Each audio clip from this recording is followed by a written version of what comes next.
like one of those scenes of an old building being purposely dynamited and blown up. Anybody who's ever watched a building being demolished on purpose knows that if you're going to do this, you have to get at the under-infrastructure of a building and bring it down. The way the structure is collapsing, this was the result of something that was planned.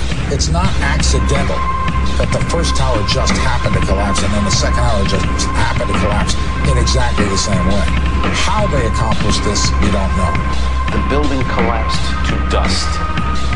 You don't find a desk. You don't find a chair. You don't find a telephone, a computer. The biggest piece of a telephone I found was half of the keypad, and it was about this big. What happened to the concrete? The concrete was pulverized. From river to river, there was dust powder 2-3 inches thick. The concrete was just pulverized. Demolition of those pictures we've all seen too much on television before. A building was deliberately destroyed by well-placed dynamite to knock it down. If they had detonated, take down a building. Boom, boom, boom, boom. I heard a second explosion. There was a heavy-duty explosion. Then there's secondary explosions and then the subsequent collapses. An explosion blew and it knocked everybody over. To me, it sounded like an explosion. It sounded like gunfire.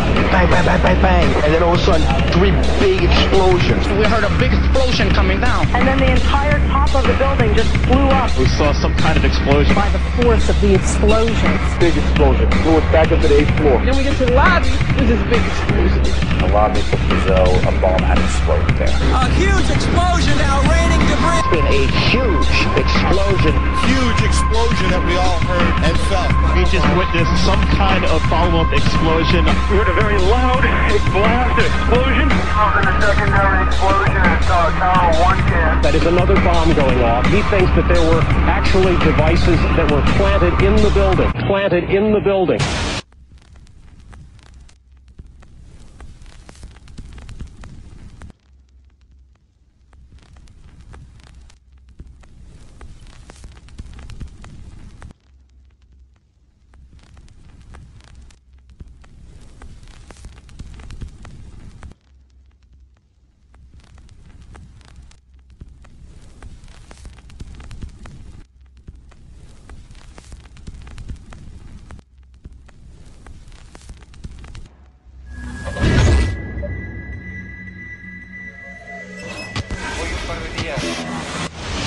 I don't think anybody could have predicted that they would try to use an airplane as a missile, a hijacked airplane as a missile. Nobody in our government, at least, and I don't think the prior government that could envision flying airplanes into buildings.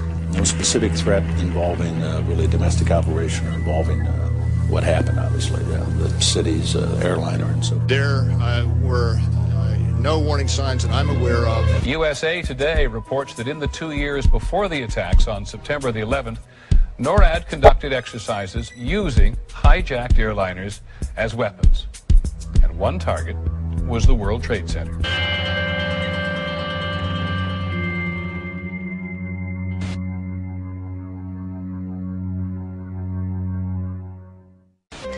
In confidential documents from the Philippines obtained by CNN, the plan was clear.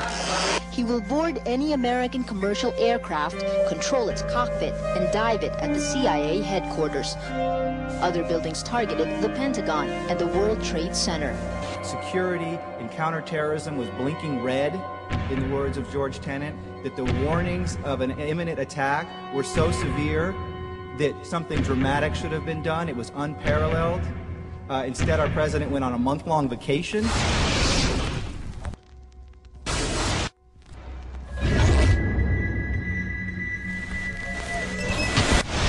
The head of Pakistani intelligence at the ISI, Mahmoud Ahmed, requested Omar Sheikh to wire $100,000 to Mohammed Atta, who was the lead hijacker.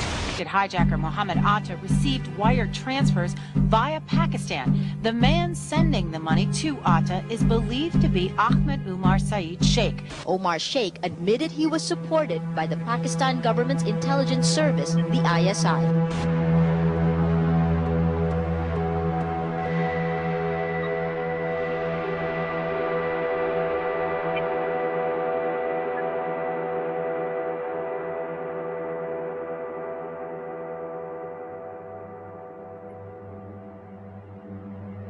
although we are told that 4 or 5 of the alleged hijackers were on each of the flights. If so, their names should have been on the flight manifests. But the flight manifests that have been released contain neither the names of the alleged hijackers nor any Arab names whatsoever. We know that the men who were supposedly the hijackers had their houses, cars, credit cards paid for by the U.S. government. They were in truth agents. Evidence was also apparently planted. The passport of one of the hijackers on Flight 11 was allegedly found in the rubble.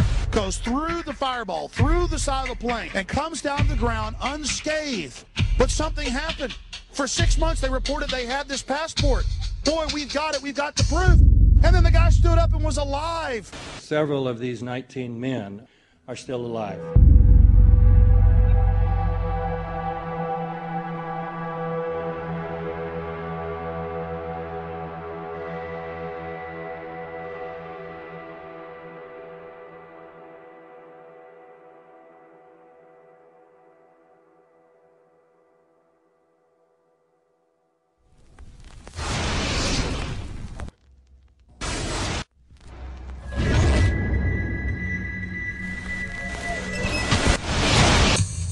Of course we're after Saddam Hussein, bin Laden. He's January 2001, the Bush administration orders the FBI and intelligence agencies to back off investigations involving the bin Laden family, including 2 of Osama bin Laden's relatives, who were living, guess where, in Falls Church, Virginia, right next to CIA headquarters. When he was already America's most wanted criminal, he reportedly spent 2 weeks in the American hospital in Dubai, was treated by an American doctor, and visited by the local CIA agent.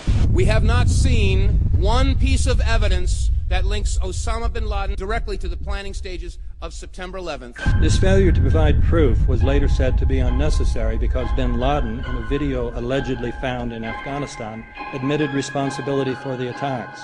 This confession is now widely cited as proof. But the man in this video has darker skin, fuller cheeks, and a broader nose than the Osama bin Laden of all other videos. We again seem to have planted evidence. In 1976, Osama's older brother Salim bin Laden hired a man in Texas by the name of Jim Bath to handle all the investments in the United States for the bin Laden family. Jim Bath also happens to be a personal, almost lifelong friend and former Air National Guard pilot with George W. Bush. The connections between the Bushes and the bin Ladens become much more clear when George Herbert Walker Bush made trips to Saudi Arabia in 1998 and 2000 to meet with the bin Laden family on behalf of a company called the Carlyle Group.